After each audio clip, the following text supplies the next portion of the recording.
But then he started doing this Jason Tatum thing of this Kobe meat riding, and I'm the biggest Kobe fan of all time. I He am said only one person can ride. That's what you said. exactly. I'm the only rider. No, pause. Hey, yo! This is not a fire drill, nigga. This the real thing. Gang, yeah. But that bitch at nighttime. Daytime she don't see me. Acting like an asshole. Pocket holding 50. Welcome back to another episode of the Play for Keys podcast. I'm your host, Greg Goods. I am your host, Jackson. We have another special guest in the building with us today. Back-to-back episodes. You already know. A madman is in the house with us today. Go ahead and introduce yourself. Man, what's up, man? It's your boy Io. You know, taking my podcast. Pause. I didn't like how that sounded. On my first ever podcast. That's how he started the podcast. That's on crazy. My first ever podcast, man. I'm happy to be here. Appreciate y'all. Yeah, we is not editing that. Oh man. Before we get into it, man, shout out to y'all for showing love and hate to that last post that we dropped. I had people on TikTok, they were calling me stupid because I didn't want to see that Oppenheimer. They was like, you ain't even go to community college. Like, nigga, I have a degree. Movie, I was good on that. I had no desire to see a nigga make a bomb for 3 hours. Bro, none of these niggas cared about that damn bomb, bro. Just kill these niggas, bro. Like, okay.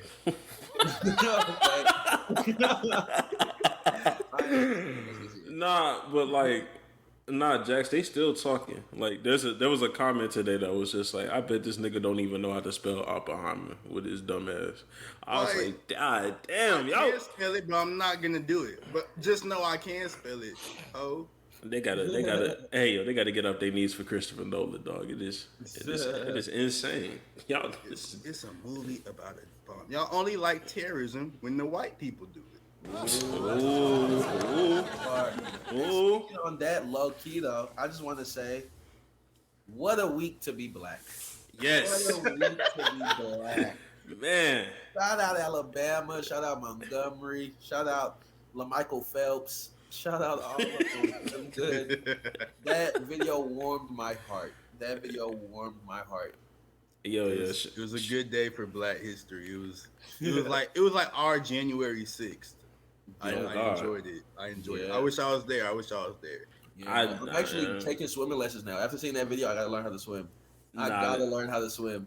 And shout out to a nigga that still can keep his rage while swimming. you go through you swim that long and get out, and you still got rage enough to start swinging on white people. And they said he was like 16. He's 16. Just a teenager swimming across in full khakis and everything, full white uniform. You know what that reminded me of? I had a homeboy. This man drove 50 minutes, angry, pissed, fuming, to go pull up on his girl because he was upset. And I was just like, bro, 50 minutes is great. Like, you know what I'm saying? I just can't see myself staying that rageful for 50 minutes, let alone swimming across and having the energy to get out the pool or the ocean, the lake, whatever. I don't know water. But whatever body of water this was, and go whoop on the nigga is crazy. That's crazy. No, I remember that one dude drove 50 minutes to find you. Look, and got beat up.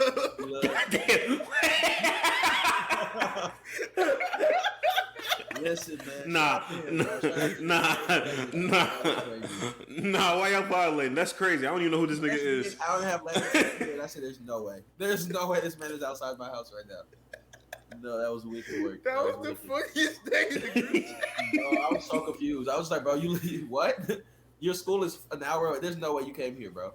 There's no way you got here. No, it was wicked work. Then he asked me for water after the. Yeah, that was crazy. Yo, that's nuts. Yo, man. Hey, shout out to you. Shout out to you if you ever listen to this podcast. Drop a like, subscribe. Come on, he actually might be a listener. Shout out to that crazy. man. He finna report it.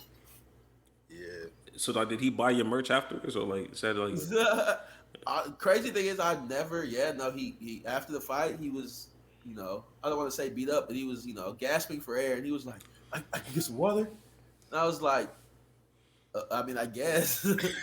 I get into some water, and I was just like, all right, well, I'm going back upstairs now. Like, I just went back to my apartment. I never really heard from him since. Hey, man, ladies and gentlemen, Io, man, a gentleman first. That's crazy. Stand up guy. I never sit down. Oh my Lord Jesus. Oh my God, a whole lot of shit to get into, man. A whole lot of fights to get into. I'm glad we started there. Good rotate. Good transition there. Oh God, yo, this nigga, a master with it. That's crazy. Tim Anderson? It's Tim Anderson, bro? Tim Anderson, shortstop for the Chicago White Sox. Got his ass knocked out at a baseball game on what was it, Saturday, I believe? I believe so. I think it was a Saturday. Friday or Saturday. Yeah, it's very, very crazy because initially, when I first saw the video, or let me backtrack. Let me tell what happened. The brawl took place because it was a brawl. It sort of got a little crazy. It was in the 6th inning of Chicago. Their 7-4 win against the Cleveland Guardians. Jose Ramirez, he's a third baseman. He was running or whatever, and he slid into second base. And Tim Anderson, he was there. And like when he slid into second base, Tim Anderson was like standing over him and everything, all like disrespectful. And Ramirez, he ain't like that. So he got up, poked Tim Anderson in the face, which led Tim Anderson to square up in the worst possible stance I've ever seen in my life. Throw a punch, miss. And then Jose Ramirez, he just, ducked his head, eyes closed, just started swinging wild. He was missing a couple times too. Finally caught him with a right hook, knocked Tim Anderson out. And his teammates didn't even help him. They just let him get knocked out. Yeah, no, that's so much I can say on this topic right now. My first reaction always when I see somebody fight on TV is like, what is that conversation with your lady like after when you just got knocked out on TV? Like, what is that like? Like, does she bring that up when y'all argue? Does she lose respect for you? Like, if you're a boxer, it makes sense because that happens in boxing. But you just playing baseball. Yeah, it's like, and you chose this fight. You the one, you started it. You had to do all of this. Now look at you, just out. That's crazy. I think it makes it worse. I think what makes it worse is that as bad as his stance was better than the nigga he was fighting. And it looked like, for a second, it looked like, okay, Tim Anderson finna fuck this nigga up at bare minimum. And the fact that you swing on, you get knocked out, you get put on your pockets by a nigga that didn't even see the punch he threw, just makes it that much worse. Yeah. I'll tell you, niggas didn't talk about it as much. He better be glad.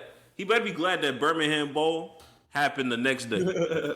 He better be happy and glad because niggas was gonna be talking about that for about 3 or 4 days because that is insane. Shout out to him. Granted, I think he's married and he got a couple kids, so his blowback is not gonna be as bad or his pushback. I've seen people on social media say he got 2 wives. He got 2 separate families and everything. We see. Yeah, if you need that for a grade, I'm not gonna lie. I just feel like if my teammates ain't there for me, there's no way I can come back. You're not for that, like, no. This is almost like a Draymond situation. Like, I get punched if nobody helps me, I gotta go. But I heard, and I don't know if this is fact check. But the rumors are saying that before the MLB All-Star break, a nigga done got slapped by his teammate before. Nigga got bitch slapped. Yeah, he got slapped. He got slapped. So like he done got bitch slapped before. So he's like, the problem. They just think he's a hoe. They just think he's a hoe. I'm like, he's a jacks of the team. I don't know who you're talking to. That could be me. That could be me. Nah, that's insane. Me personally, I wouldn't allow that to happen. Jacks no count. I would never allow that. No, yeah. That's crazy, bro. But I mean, moving forward, like I don't know what's left for Tim Anderson. Like he's a prominent star, but like I don't even know where he goes, man. The thing that pissed me off about the Tim Anderson thing, like, he went on social media after it, and he changed his Twitter avi to a picture of King Von, and started just talking about. No, he did. I think he changed it back to like a black circle or whatever. No. But he like changed it to a picture of King Von and started like threatening people and stuff. No. So he changed his shit to a dead nigga. Exactly. First of all, we not finna disrespect the Chirac goon, okay? No, he's from Chicago. The killer, okay? The serial killer. Thank you, Mr. Take Her to the O himself. That's fine. That's fine. But like the hyperbole, and somebody that just got his ass whooped, then now put King Von on your shit when he's no longer on this earth. That's kind of crazy. You couldn't put Lil Durk. You couldn't put somebody else. You could put Keith. Slide on him for that one. That was a little disrespectful. That's a little weird. No cap. White Sox. Come on now. Let's relax, buddy. Any final thoughts on that? Like you just that's pretty much it. He just he can take some time off, get in the gym, and really get his mind right. Because if I'm playing the White Sox, there's nothing Tim Anderson could even remotely say or do. I'm on his ass like, nigga. I forgot to say the worst part. After the fight, Jose Ramirez, the one who knocked out Tim Anderson, he received a 3-game suspension, and Tim Anderson, he got a 6-game suspension. Like he lost the fight. Yeah, I know he lost the fight. He missed the game after because he was concussed because he got knocked out. That don't even count. That don't even count. That don't even count to a 6. Doesn't count to a suspension. I don't think so. Oh no! Oh, that's so he's just having it's been a rough week.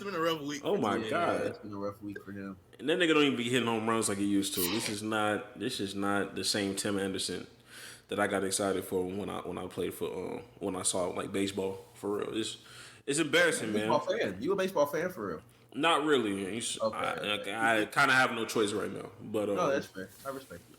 But you know, at the end of the day, it seems like they treat him like a bitch. And speaking of bitches. Oh, whoa. That's a wild. I was thinking of a completely different. Let's go to Liz Cambage, man. Let's go to Liz Cambage. The bad man is not that mad. See, I was going to say, speaking of fights, but you just said, all right. Hey, look. You got to call a spade sometimes. It's getting out of hand. He said, we don't want no sponsorships on this podcast. Hey, look. We got to get our plays. Hey, if we get some more subscribers, maybe I'll tone it down. Fair enough. But this is my time to get my shit off, and then speaking of Liz, Liz Cambage. Yeah, speaking of Liz Cambage, the former WNBA star who actually you said she held the record for most points in the game? Yeah, single game record. For she had 5 blocks, 53 points, 10 rebounds. It was against the New York Liberty. At the time, WNBA fact off the top of his head. No, ESPN signed him. I think she played for the LA Sparks at the time. I think so, if I'm not mistaken. Really dominant 2017, 2018. But I mean, all that's irrelevant right now. She was playing for Australia, and the Australian national team. Australian national. What year was this? I believe it was 2021. 2021 when she had these allegations of racial stuff, calling Nigerian women monkeys and. Now Liz Cambage is also a Nigerian woman. Maybe she felt like maybe it's like one of those things where, you know, if you were part of the race, you feel like you can say it. You know, like how fat people just call other people fat. You know, shout out Lizzo. But like, you know what I mean? Like maybe that was the case. I'm not putting words in niggas' mouth. You know, I'm just trying to make it make sense. Trying to have a conversation here. But she was, like I said, all of this shit is really irrelevant until she got into this interview with Taylor Rooks. Also, shout out to Taylor Rooks. The most beautiful woman in sports. Hey, look. Listen, Taylor, if you ever listen to this podcast, I love you. And I don't say I love you to many people, but I love you. Hey, hey, look, my girl know how I give it up. So it is what it is. Taylor, you know what it is. Anyway, she was out here just lying. Out here doubling down on she didn't say nothing racial, saying that she's going to leave the Australia team, claiming that she left the Australia team in good standing and was in the process of joining the Nigeria team, the same Nigeria team that you disrespected, by the way.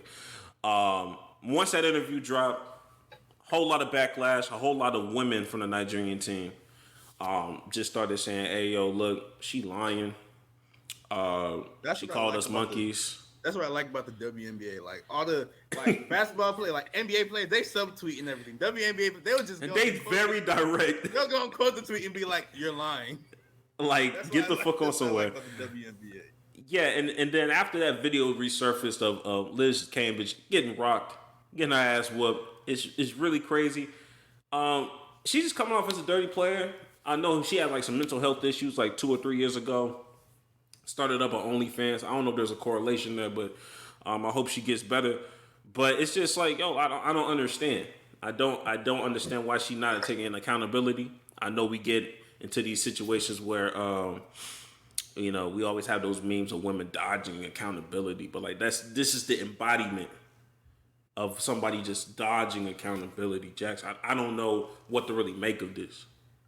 It's sort of sad because actually not even sort. It's very sad because she was a cold player and cold. she was really at the top of her game until all of this happened. Until and it's been said that she was just not just like a bad person as well, but she's a bad teammate as well. Like on the Sparks, she quit on her team, and then she went. I believe I think it was later on in the Taylor Rooks interview. She was like, "Oh, I felt just disrespected by the team and how sort of things were going down and this, that, and the third." And even some of her old teammates have quoted that and said, "She's lying once again. This woman is a liar. Stop believing her.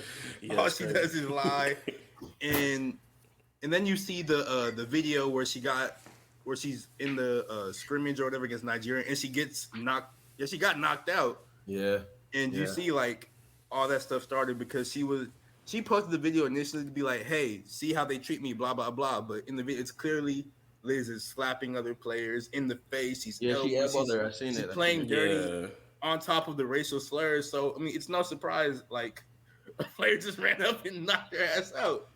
This is my thing, bro. I just feel like if you're gonna do something like that, you gotta double down on it. You feel me? Like the whole coming and lying about it later, like it's gonna come out. You gotta double down on it. Yeah, I said it, and what's up? That's like yes, I called them monkeys. So what's up? And my thing is this: like, you would think common sense would be like, yo, you have leverage. You are like somewhat Nigerian yourself. You could double down and say, yo, I said what the fuck I said. What you gonna do about it? And most of the time, we were in competition. Words got exchanged. We were going back and forth. I am Nigerian card. Like I can't be racist, nigga. You know what I'm saying? Something really just really go all the way. Like there was just so much. Like she was thinking from her white side. She was thinking from her Australian side. She wasn't really thinking the big picture. It was very, very unfortunate. Very unfortunate. I don't know where. Like I said, I don't know where she goes here. As a former lion ass nigga myself, she's doing too much. You gotta calm it down. You just gotta accept responsibility. You gotta be accountable and be like, hey yo, I said it. Can't none of them fight me. But I mean, there's footage now, so you can't really say that. Yeah. But like, you had your chance. Liz Cambage, she like 6'8", 6'9". She just shouldn't have spoke on it. She's tall. It's been 2 years now. What, 2-3 years? Yeah, I don't. Yeah, I guess she's trying to like get back in the good graces of like the various leagues and national teams and stuff. But it's I disagree. Going horribly, and it's not gonna work because nobody believes her and no one likes her. Nah, I disagree. I don't think that's the problem. The real issue is Taylor Rooks is a demon. Everybody lies in a Taylor Rooks interview. I have not seen anybody tell the full truth in a Taylor Rooks interview, and she just got caught slipping. She fumbled the bag. That's what I'm seeing. Ever since y'all hit that "we good in the West," I said, "Okay." Even Jalen Brown was on some bullshit back in the day on a Taylor Rooks episode. I think he was like, "I can dribble with both hands." He was like, "No, you." Nah, he was like, how many championships do you see yourself winning in the next 7 years? He was like, shit, I mean, 4 or 5. I was like, yo, you're gassing, buddy. You're gassing. But honestly, what do you want him to do if you're sitting face to face with Taylor Rooks and she just look you in the eyes? You have to lie. Yeah. Do I? Yeah, It's right. gonna- You're right. You're right. It's gonna happen. I'm bugging. You can want to tell the truth so bad. It's just gonna be like, I have $300 million. Like what? No, you don't. It's gonna happen. Yeah, This no, is as a gonna man who's happen. never lied, Taylor Rooks would be the one that I lied to, for sure. For sure. And that's a nigga that lied all the time. That lie finna be treacherous, nigga. That shit gonna be insane. Oh my fucking god. I want to know what she be thinking in these interviews when people just lie to her face. Like, You probably love it, but she like, the content going crazy. Hey man, look, she getting paid. She getting paid for these interviews. So she like, hey man, make it spicy, I guess. Right. But I mean, look, I can't hate her game. I just understand what games are being played, and Taylor Rooks is definitely leaning into this shit. But you know, look, she's not Wilt Chamberlain level for me, but you know, she's on that list. She's on that list of like, yo, you doing it's corny at this point. Yeah. It's just corny. Speaking of other corny ass niggas, Devin Booker beefing with Paul George over nothing, bro. Like, it was a reach. It was Let me really a get reach. this one. I got some words for them. I saw. Let's get it. For Devin Booker. Let's get this nigga out of here. My initial issues with Devin Booker started. wait, we gotta give him the Oh yeah, let's give him the backstory with just in case our listeners haven't, you know, tuned in. So for sure. Recently, Klay Thompson was on Paul George's podcast, which is that's an amazing podcast. It is a great Paul George got a great podcast. You know how long it took him to admit this? Really? You wasn't rocking with it at first? No. You ain't always say this. You remember you remember when we was having a conversation and we were just once Trae Young started to drop his shit, he was like, "Yo, there's too many of these NBA players on this bullshit." That nigga was on this shit. I did say that. I apologize, Paul George. That's a fire podcast. He got him one. You put him in the realm of Pat Bev and Trae Young, and I was like, I think he different. You was like, Paul George and that B-list actor have a great podcast. Nah. Klay Thompson, he was recently on Paul George's podcast, and Paul George, he was asking Klay about trash talk because Klay's a notorious trash talker. And Paul George mentioned when the Warriors were playing the Suns and Devin Booker was cooking Klay Thompson.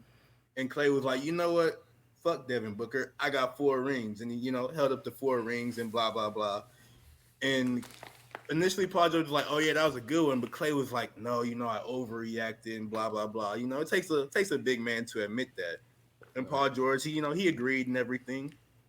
And that clip, it was a viral clip, so it got posted on social media. And Devin Booker, lame ass, went in the comments and said, first he gave respect to Klay because shout out to Klay because it's real to admit that. Then he was like, at Paul George, is this the answer you wanted? Because apparently Paul George was looking for some clickbait or something, which is very odd. And, Paul George and Devin Booker, they've had their words and everything. They don't really like each other on the court. So Paul George was on like a stream for like Call of Duty or Fortnite or whatever video game they be playing, and he was like, "Oh yeah, Devin Booker, that was lame. I don't know what you was on basically." And now I feel like we got to go back. We got to go back to the ISO play on IO so he can cook Devin Booker. Cause all right. Also, Devin Booker said that Paul George got a stripper bitch pregnant. Before you say that, it was one of his. I feel like that was fake. Ain't no way. Yeah, I don't think he said that one. But all right, but Paul George did do that. Paul George is a wild boy. Let me get this going. All right, so Devin Booker, D-Book as they call him. This is my thing, right? So let's go way back. I've never liked the nigga since Kentucky. Let's start there. Damn.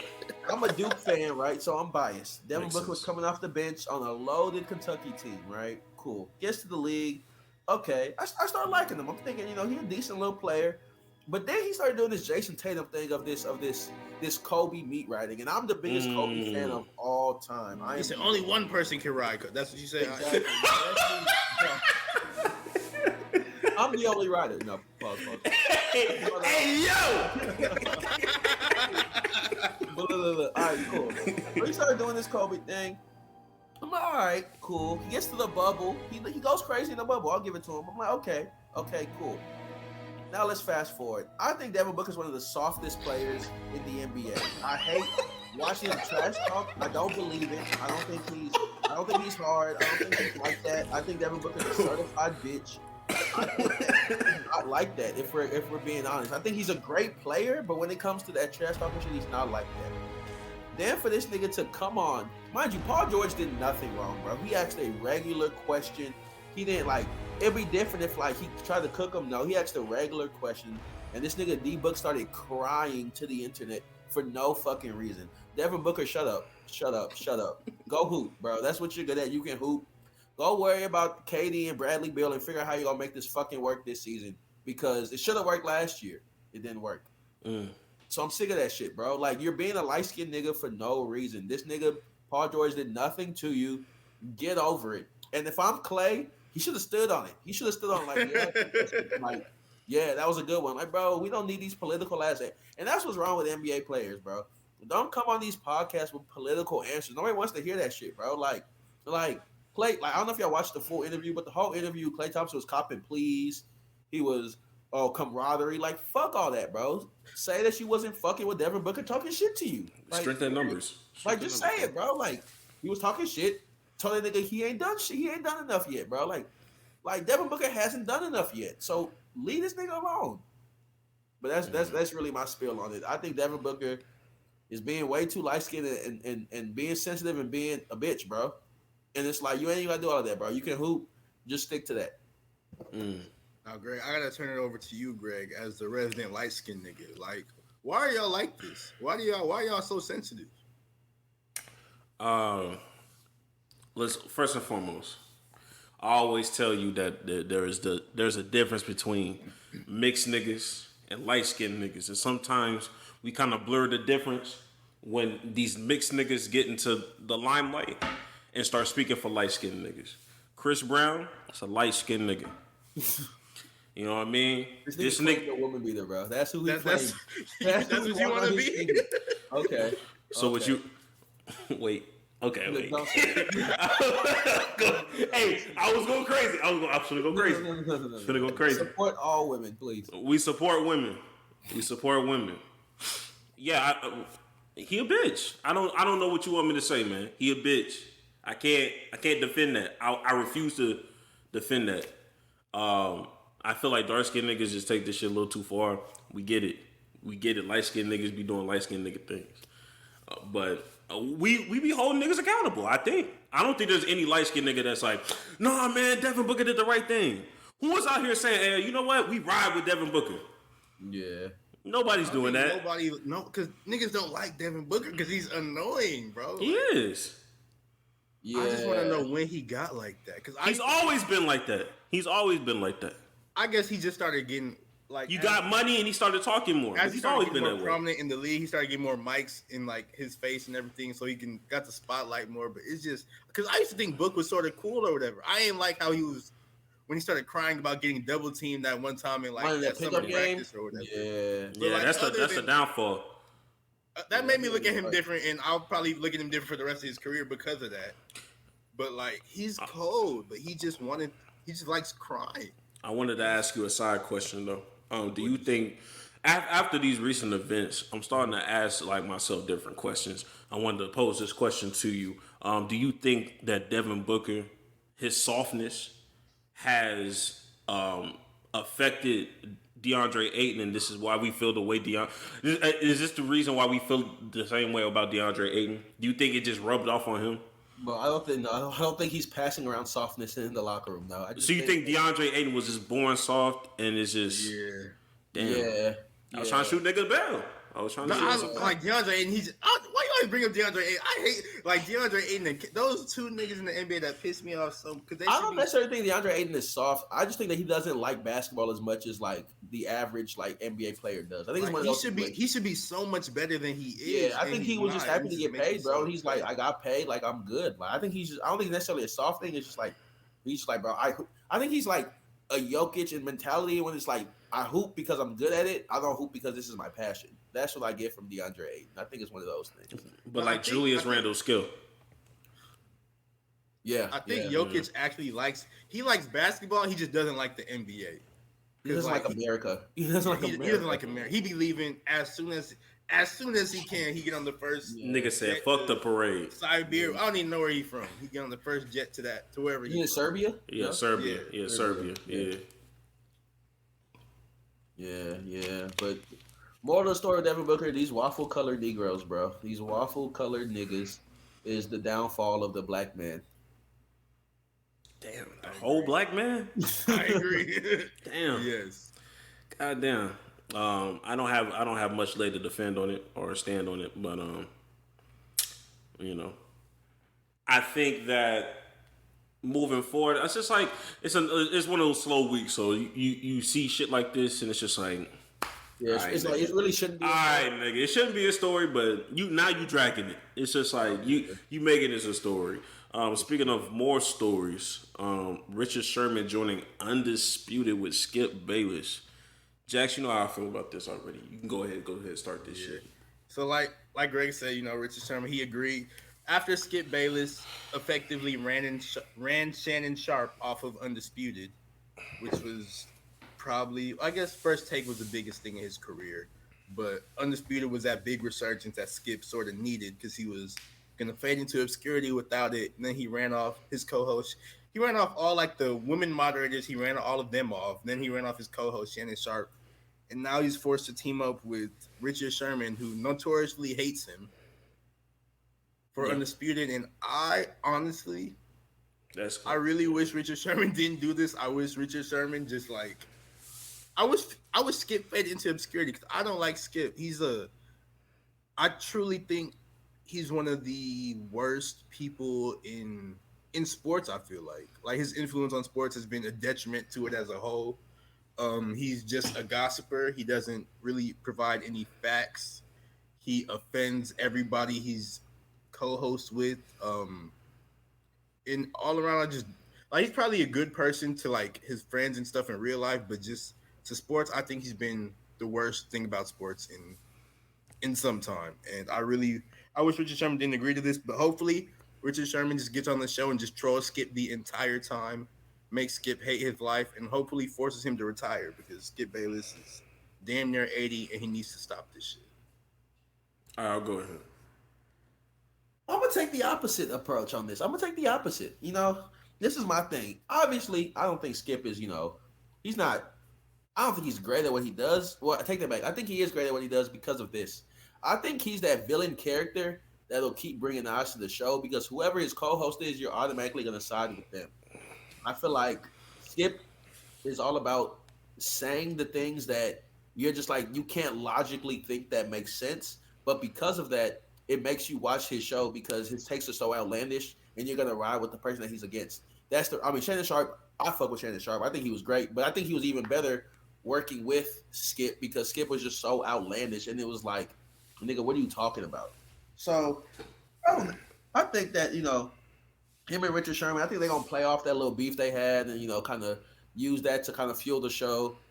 And at the end of the day, I'm all for, I'm sure they gave Richard Sherman the bag. So, like, I can't even feel no type of way about it. But, I mean, honestly, I'm not getting up watching Undisputed. Like, that's just, like, if we're being honest, I watch podcasts more. I'm not really watching sports shows to begin with. And if I am, if anything, it's going to be Stephen A. First Take. It's not going to be Undisputed. So, it don't really affect me too much. I think he is wrong for what he did to Shannon Sharp. But, at the end of the day, I mean, I don't really feel too many ways about it. Man, listen, man. At the end of the day, this nigga knows business. That nigga knows business. Cause I told that nigga that one of my hot takes was I wanted that nigga to use a white co-host since this nigga is a genius and knows every fucking thing. But of course he went out there and got Richard Sherman, and unfortunately this shit is gonna work. It's gonna work. I can already see this shit now. The way Richard Sherman talks, he's an intelligent dude. He speaks fluently, and it's football related. It's for me. It's just one of these things where like podcasts are just so more like people are going more to podcasts because of the authenticity. And everything doesn't seem like it's scripted. Everything doesn't seem like that. It has to be overly outlandish. Niggas love Jeff T because it's just like, all right, this nigga seems authentic. This nigga is just talking about real life shit versus the same plain old the nigga that overly hates the Cowboys versus the nigga that loves the Cowboys too fucking much and has a debate about the fucking Cowboys every fucking day. Shit gets old, nigga. Like, it gets old watching that shit on TV every 5 days out the week versus a nigga like Jeff Teague that's gonna be on air once a week. You gonna have good dialogue. You have some funny shit. You got funny clips that's gonna last you throughout the week, but it's still good content because you have that time to build that rapport versus every day you got to be in pre-production. Jax, imagine if we had to be in pre-production every single day, 5 days a fucking week in the summer, nigga. Talking about fucking training camp, it just makes no fucking sense. It'd be hard to find stories for this, like, on God, you know what I mean? For this. Doing that shit, like, that's gonna take a toll. So, like, first of all, as much as I hate Skip Bayless, shout out to Skip and Shannon for even making that shit for 7 years. Doing that shit 7 years? Yeah, he started in 2016. That's when Shannon started? Yeah, Shannon started with Undisputed September of 2016.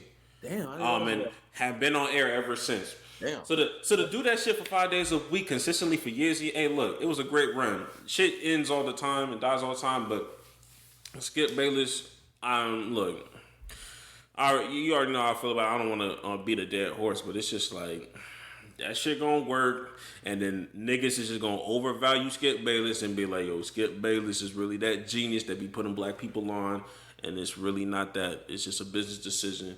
Niggas is getting the money. They gave Richard Sherman the bag. He did not give that nigga an opportunity. Everybody know who Richard Sherman is. He's cool. So that's all I gotta say about it. I still just Skip Bayless. He just irks my soul. He's the worst thing to ever happen in sports media because it's just like he sort of began this like hater culture you see like everywhere. Because like it's a lot of niggas who like cover sports and talk about sports. They don't like the sports they cover. They don't like the sports they talk about. They just want to hate on another player. And like hating on players and stuff, it's funny at times. But then you get niggas like LaShawn McCoy who just talk out the side of their neck for literally everything. And it upsets me that people see that as an avenue to success, and I think it's all Skip Bayless's fault. And I really hope his show goes off the air. But Jax, this is crazy because you're such a hater. So I'm like, this is insane. Yeah, this is now this. You are a hater, so this is crazy. I will say it is a little weird for you to like say the things that you're saying about like hate. Who do I hate? Jax, please. Hey, we don't have to do this, yo. We don't have to do. Look, all because I ain't like the movie about the bomb. Just because I ain't want to see that. I'm a hater. It's cool. Nah, I mean, I told you, Jax, you've always been a hater. But like, I'm a hater. Hater knows hate. Real hate, recognized hate, nigga. Like, you feel me? Like, when I was back in the day when I had my old podcast, I was just like, look, I don't think there's ever gonna be a nigga that hate harder than me. And then I met you, and I was like, God damn, might have met my match. This nigga is different. But we hate different. That's the thing. You hate and you stand on your hate. I hate to have the conversation. I hate so we can have a dialogue. I want to start a dialogue. I don't want you to be dismissive. Like the Paul George D. Wade shit, you feel me? But anyway, what else we got? I know y'all niggas don't want to talk about Mark Jackson for real. No. If you don't know about Mark Jackson, just look that shit up on Twitter. We're not gonna talk about it. But since all of y'all all in the fantasy draft, right? All right, yo, shout out to the fantasy draft. Shout out to all those niggas out there.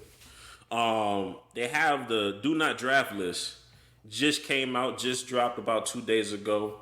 The notable players that are on the do not draft list is Derrick Henry, Mike Evans, Deontay Johnson, OBJ, Alvin Kamara, Josh Jacobs, and Miles Sanders. Your reactions to these do not draft lists?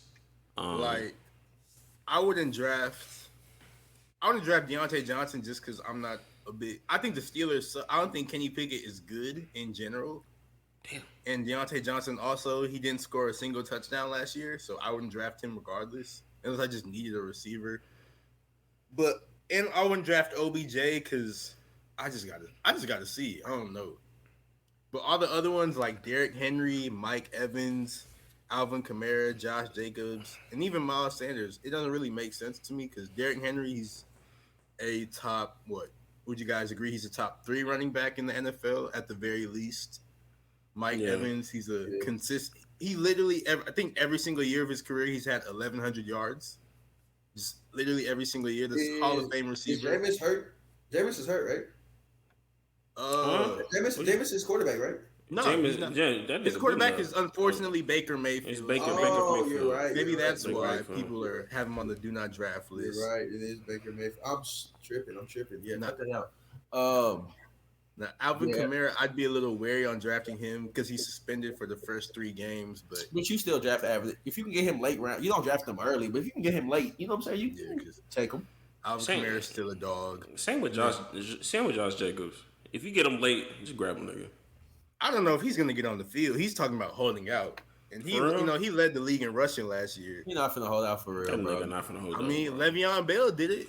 Man, That's fuck like the only Le'Veon. one. Le'Veon, how did they go for him? Yeah, it went poorly. It went really bad. And the next nigga to do it was Melvin Gordon. You know how that shit pan out. Yeah, Melvin Gordon was never good though. The NFL's not the NBA. You can't hold out in the NFL. Yeah, I don't even think NBA do.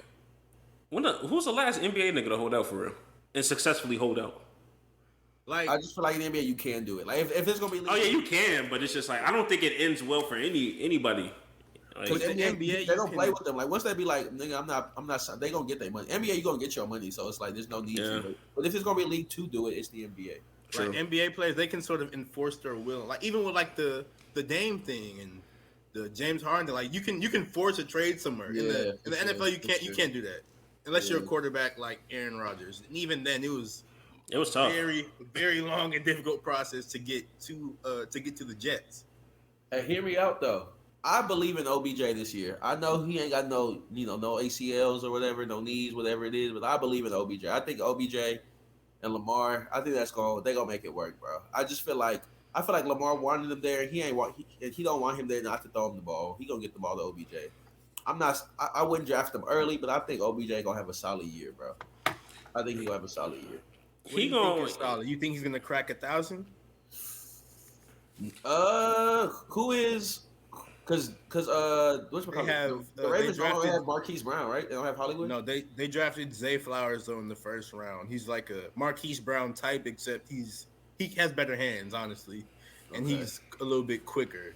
Okay. And then they also have Rashad Bateman, who was. Do you think Zay Flowers gonna be their number one? I do. I think Zay Flowers. I would draft him over OBJ. Okay.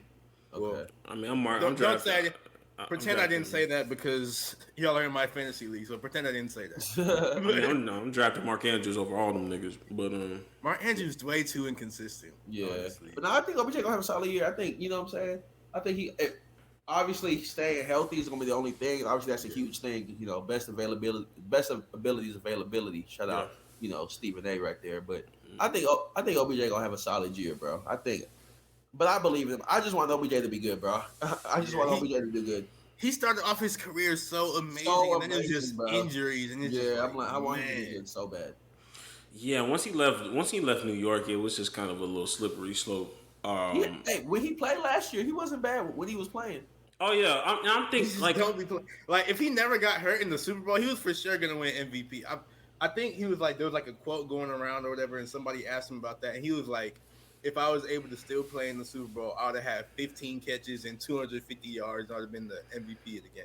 Like, he would have done that, but he would have went crazy. Like, he for sure would have went MVP. Because they could not guard him at all. I think in this role, like, I would treat him more like a Zeke. When it's just kind of like goal line touchdowns. I feel like he, like, in red zone, I feel like he's going to be a huge threat for some touchdowns. And I feel like that's gonna be good for fantasy points. But him just like cracking 1,000, like I'm not using him for yardage purposes, in my opinion. Yeah, I'm just using. That's my opinion. That's fair. This list, if I use somebody for yardage purpose, it'd be Mike Evans because last season he only had 6 touchdowns, but he had 1,100 yards. So he's gonna get you those yards regardless. That's true.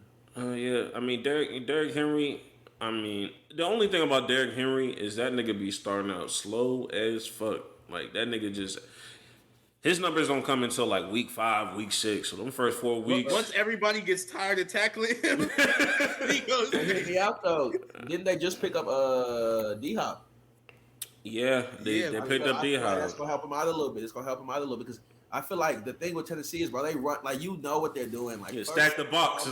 First, second down, they're running Derrick Henry through the middle. Like there's no what they're about to throw it here. So I feel like maybe D Hop will open it up a little bit. So yeah, I think Derrick gonna have a good year. I think he gonna have I don't think Derrick Henry has bad years, honestly. I don't think he's actually ever had a bad year. Yeah, so I'm like, what you gonna get out of it, bro. Because the second half of the season always make up for that shit. He double up and shit. Because I definitely have to trade that nigga. Because I was like, yo, I need to get some players, nigga.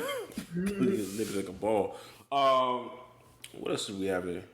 And then speaking of lists, we got the NFL, the top 100. Oh shit! The NFL Network officially dropped the top 100 list. It was player voted, and let me just read off the top 10 if I can find it on my cellular device. All right, the top 10. I'll count down. So the 10th player is Chris Jones. He's a D tackle for the Chiefs. Number 9 is Micah Parsons. Number 8 is quarterback Josh Allen of the Bills. Number 7 is Tyreek Hill. Number 6 is Joe Burrow. Number 5 is Travis Kelce. Number 4 is Nick Bosa for the 49ers. Number 3 is Eagles quarterback Jalen Hurts. Number 2, wide receiver Justin Jefferson. And number 1 is, of course, Patrick Mahomes, who's probably the best player in NFL history, but I digress. Is this list voted on by the players or is this voted on by... It's voted on by the players. By the media. This is players. Okay. Yeah. Okay. Like players only, or like as a mix? Yeah. Players only. Oh, okay. And can we list that? You said Lamar Jackson came in at what number? Lamar Jackson, he was number 72 on this list. Okay. Hating that shit. Yeah, that's crazy. So Lamar Jackson, he did miss a lot of games this season, but 72 is still. I can't name you 71 players better than Lamar Jackson. Because there's not 71 players better than Lamar Jackson. Be for real. Yeah, that's crazy. There's no way that I'm looking at this shit now. It's Matt Milano is better than Lamar Jackson. I don't even know who that is. I'm not even exactly. I don't know that. But looking at this top 10, how do you feel? Who are people you would take out of this top 10? Take out? Yeah, because I love Travis Kelce. He's not the 5th best player in the NFL. I don't think I'll take him out to 10 though. Yeah. I think I'll still have him 10 somewhere. I just don't think he'll be 5. I wasn't really upset with that. I mean, me personally, like,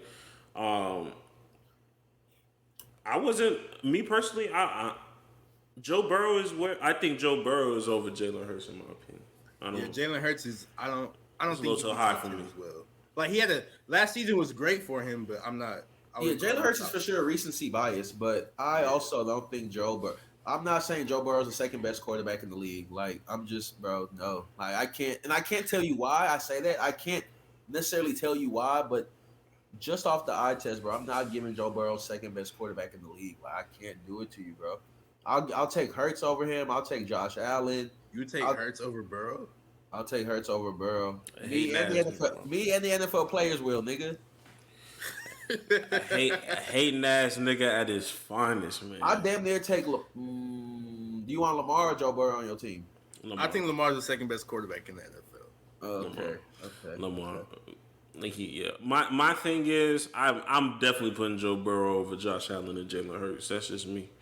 I don't think I put Joe over Josh Allen. I'm putting. I hate to say that because Josh be fucking up too much for me. I didn't like Josh Allen, especially like early in his career. Josh Allen was an idiot. Yeah, no, for sure. We're talking like last 2 years, last 2-3 years. We're talking about Stephon Diggs, Josh Allen. That's crazy. I'm surprised Stephon Diggs. He's not even on this. He's not top 10 either. They got Justin Jefferson being here is. I agree with him being there, but it's surprising to see him there because he's only like he's going into his 3rd year, I believe. Do y'all think Tyreek Hill is the second best receiver in the league? No, I think Stephon Diggs is.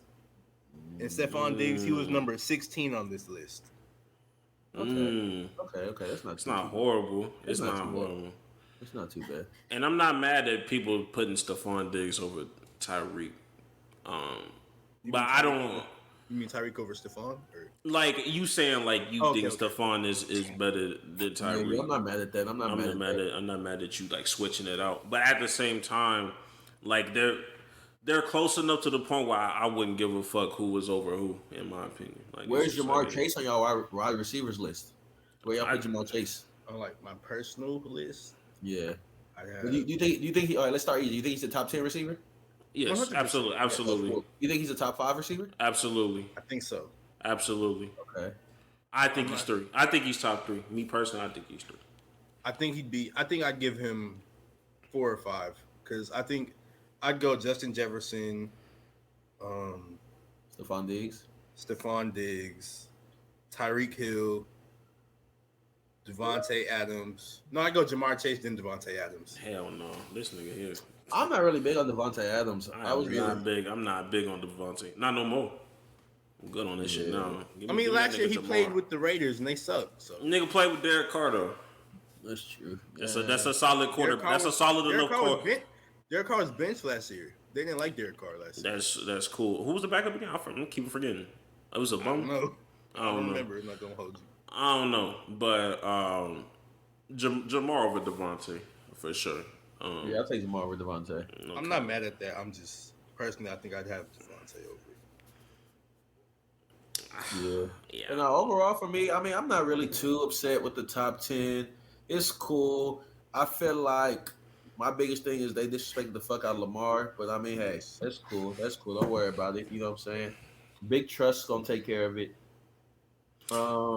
Yeah, man. I also feel like at this point, like Patrick Mahomes is what like LeBron was for the longest. It's like we know, like we know, like we get it. Like he's like, yeah.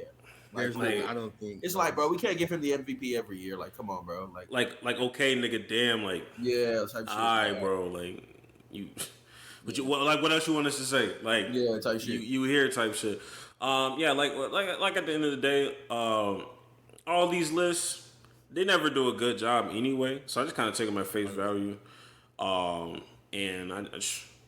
it's like, just wait till the season starts. Because these lists mean absolutely nothing. Because niggas not going to understand what number 24 is. I'm looking at the list. They have Jamar Chase as the 39th best player. That's bullshit. That's bullshit. That's crazy. But like I said, it's like... They have CeeDee Lamb over Jamar Chase. I'm not mad at that. That's the cowboy in you, bro. Let's be fair. I like absolutely. At least you can admit it though. Like this real. No, for sure. Like in all honesty, it's definitely Jamar over. They got AJ Brown at 22. Is that bad? I don't think it's bad. Devontae still over Jamar Chase. I wouldn't do it. Yeah, that's true. Yeah, but he had a good ass season. He did have a good ass season though. I kind of fuck with AJ Brown. Over Jamar? I don't think you can necessarily go wrong, but I'm not. But even no matter which way you go, they're not that far off from each other. Is my I don't think they're that far. They're not. Where they put Cooper Kupp at? Just one. I'm just trying to wonder where they put that nigga at. He's 47, but he was hurt. He was hurt last season and everything, so I'm not surprised at that. I guess they got Dak at 56. That's bum ass. Is it? It's disrespectful. Yes. Dak is not. I'm not gonna lie. No, I'm saying I'm trying to see like what quarterbacks that they have over him. I'm not looking at players. I mean, if that's 56, they gotta have hella. But let's see what other quarterbacks they got in front of them. They have Aaron Rodgers over him, which makes sense. Kirk Cousins is also over him. I don't agree with that.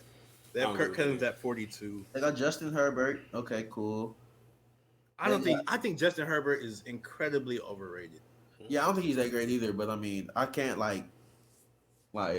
I'm not Dak just doesn't do it for me, bro. I'm sorry. Like I just feel like Dak is the problem with the Cowboys, bro. Like I just feel like he's just so inconsistent. Like, he'll be great and he'll be boo boo. Like I don't know.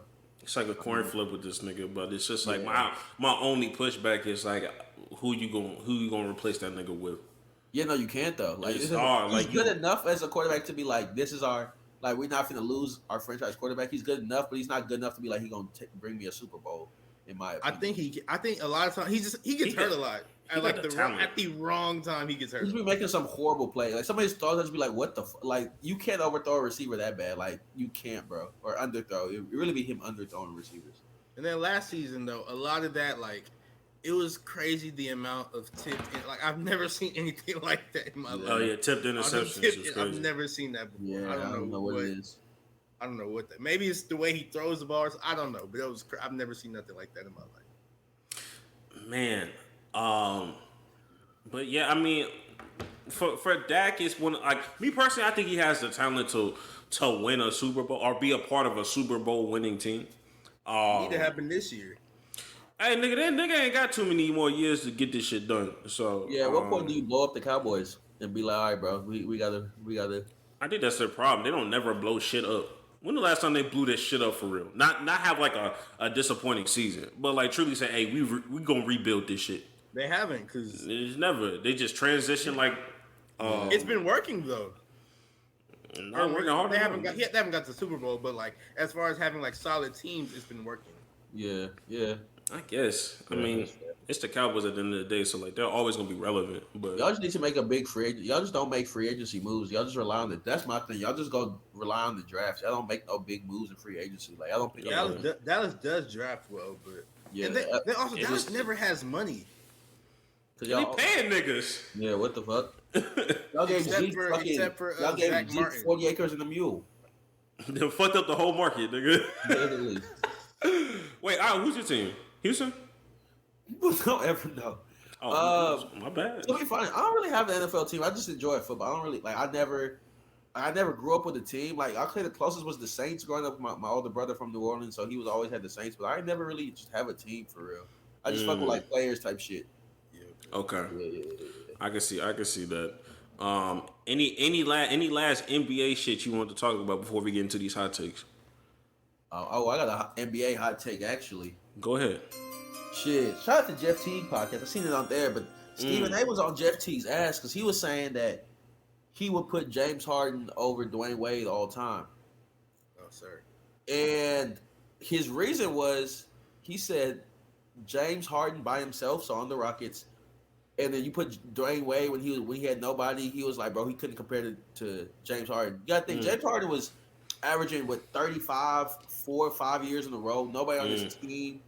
Bringing the Rockets to the playoffs when they had no chance. And he was saying that Dwayne Wade's stats might be better because of championships, but he was like, bro, that's because, Dwayne Wade did better when he had good teams, but one-on-one, he would take James Harden. But my only counter to that, before I let y'all say y'all parts, is that's the same thing. I'm like, I don't know, because you got to think about it. While James Harden's better by himself, Dwayne Wade, when he had the players, he made it happen. James has had the players. He just ain't never make it happen. So I don't know. But my hot take is I don't necessarily think it's blasphemous to go either way. If you said that you would take James Harden over Dwayne Wade, I can't just say like this is blasphemy. I think it's pretty like we're talking about 2 first ballot Hall of Famers either way. So I'm like I don't really think it's I think it go either way. Go ahead. Personally, I think it's blasphemy because I think D Wade is. Okay, so much better is sort of crazy. But I think D Wade is definitely better than James Harden. And I'm going to tell you why.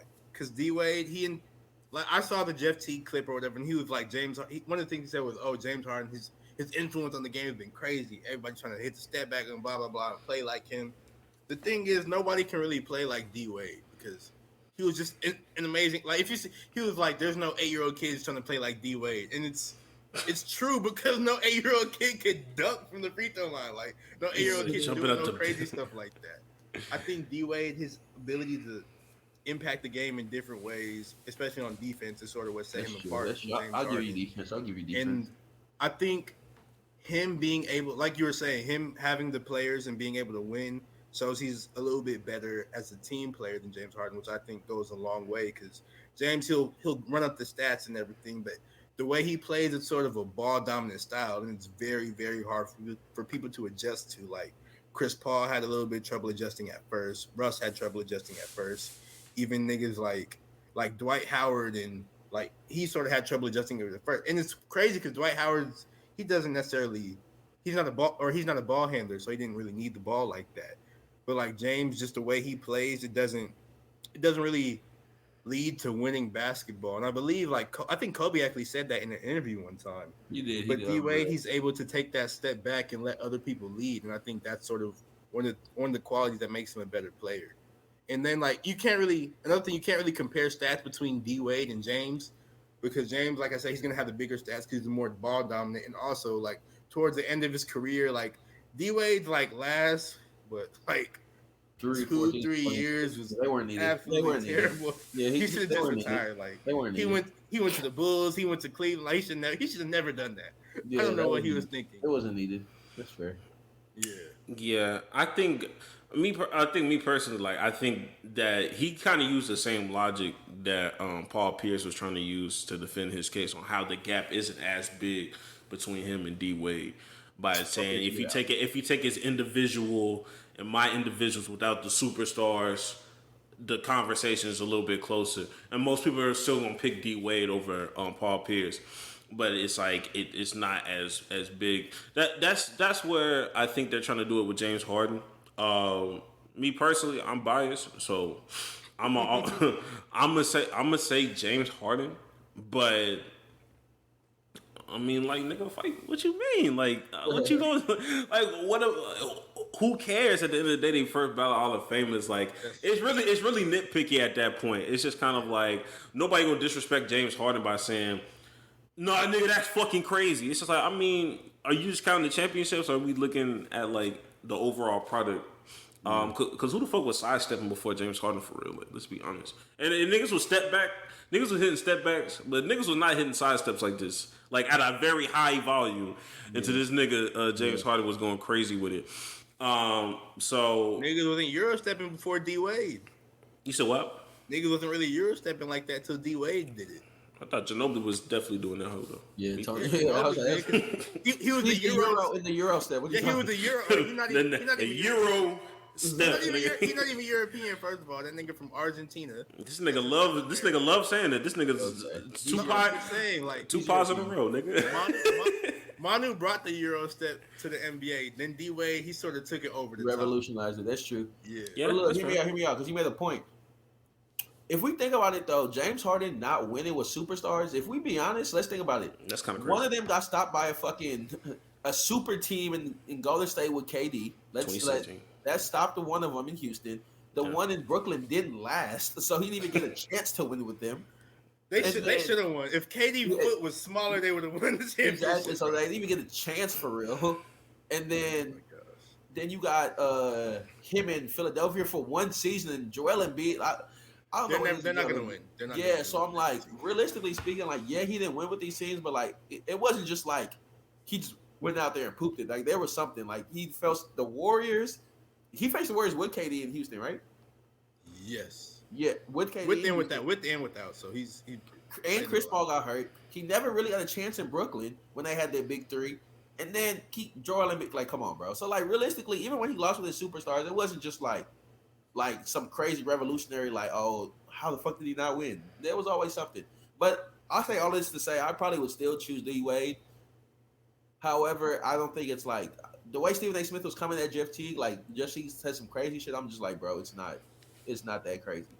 Yeah, it's for sure close, but I was leaning toward it. Okay. Yeah, it will never be blasphemy for me, but it is a coin flip. Jax, go ahead. All right, my hot take. It's not a sports hot take. It's a music hot take, and I've been thinking about this for a long time. Nigga trying to get this canceled for real. Goddamn. Go ahead. I've been thinking about it for a long time. There was a certain artist who dropped the project. It's an artist I'm a fan of, and I've been a fan of him since middle school maybe. And I was like, okay, it's been a while since he dropped. I'm ready. Oh, I'm finna pull up this track list because I know you can say some stupidity. And he dropped the album. The artist I'm referring to, he goes by the name of Travis Scott. I knew he was. This nigga really trying to get it. Now I gotta clip it off. That's crazy. Go ahead. He dropped the album. And I'm like I said, I'm a big Travis Scott fan. I love Al Farrow, Days Before Rodeo. Even the EP of all the leaks that was called Days Before Birds, I listened to that. Birds in the Trap, I listened to that. Astroworld, I listened to that. Utopia, I listened to that. And after I listened to that, I was just like, niggas died for this? Okay. All right. It was like it was Yo, okay. that's crazy. Like, maybe I shouldn't have said that. That's crazy. I really wanted to like this. I was trying my hardest. And like, it's cool. Like that's like it's a 6 out of 10, bro. I wanted to like you told me. It's a 6 out of 10. It's not that good. You. First of all, And Modern Jam is one of the worst songs I've ever heard in my life. I hate that song. it was one song I despise. I hate the one with I hate that K-pop song. There was no need for it. K-pop is also terrible. Yeah, there's no need for it. I hate Modern Jam. I hate K-pop. I hate the song with Kid Cudi. And then I hate that the Circus Maximus song. That song sucks too. All right, cool. So first of all, Utopia is Travis Scott's Yeezus. So let's start there, bro. This was I didn't like Yeezus. Yeah, hear me out. I told niggas about that though. I didn't like Yeezus either, but this is his Yeezus. This is his like experimental like that bag. I feel like the good songs on this album keep the album good, in my opinion. I think Fiend, I think Meltdown, I think My Eyes, I think Topia Twins, I think Schizo, I think Parasail.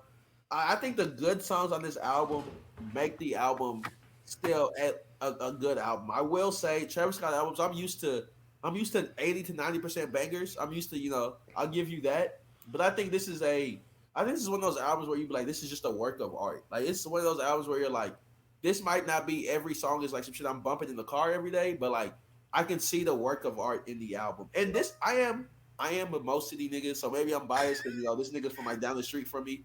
So that could be it. And I feel like he can do no wrong in my eyes, but I think it's a good album. I think in concert and performance is gonna go crazy. Oh yeah, 100,000%. Absolutely, crazy. absolutely. Like I feel like he made it like, or all his albums really, but you can tell this one was made for concerts. Like just the way stuff sounds. And you can see the Kanye influences all throughout this album. Yeah.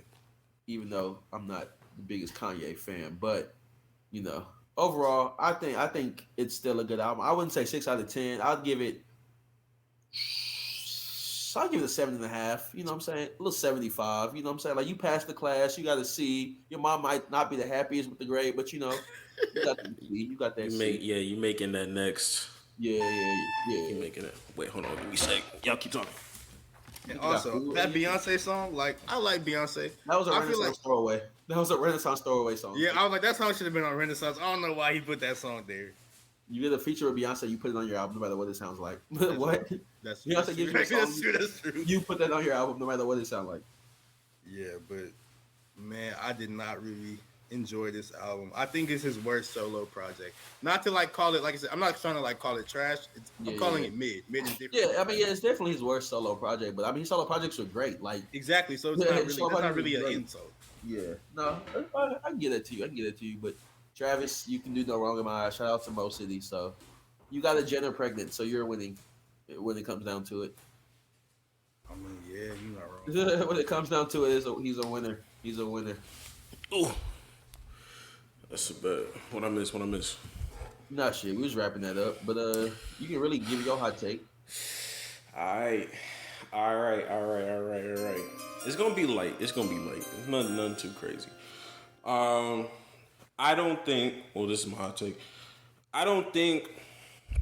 And hear me out before I say it. I don't think Tim Duncan is the greatest power forward of all time.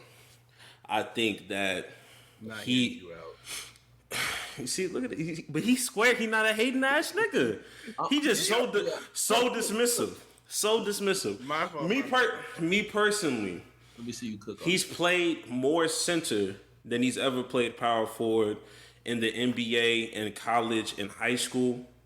He's played more seasons at the center position, and the only reason he was playing power forward was because David Robinson was there. But once David Robinson left, he was playing more like center position. But even if you use that peak of power forward, if you went on everybody's peak, you wouldn't say LeBron is the best power forward, even though he played power forward during his peak time in Miami, or a time like him playing positions. I'm just saying that like if we really moved Tim Duncan to like the center position and had a real conversation about who the greatest power forward of all time, I think we would have some real debates. It wouldn't be as so clear cut.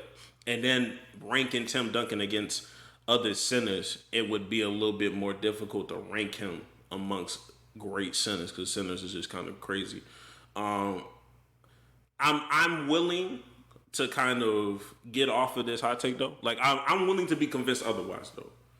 Yeah, my thing is if your hot take is based on that Tim Duncan isn't really a power forward, then okay. I mean, like I can't really argue that with you. Like if that's your point, is that No, I looked it up on NBA reference. He played 9 seasons as a power forward and 10 seasons as a center. So technically, relax. Technically, you're right, but like, like if that's your point that he's technically not a power forward, like okay. And if you make him a center, then no, he's not the greatest fucking center of all time. Like what the fuck? Like, so if that's your point, I mean, I can give that to you, but I think if we're gonna universally call Tim Duncan a power forward, then for sure, then he would be the greatest one for sure. But if we're saying he's not a power forward, I can't debate that with you because I agree. Like, yeah, he really wasn't necessarily the power forward for all that Kawhi, Tony Parker, Ginobili era. So okay, like I can give that to you. Like I can't really argue that with you. If he's a center, he's not the great. He's not a top 5 center. If he's a power forward, he's the best power forward.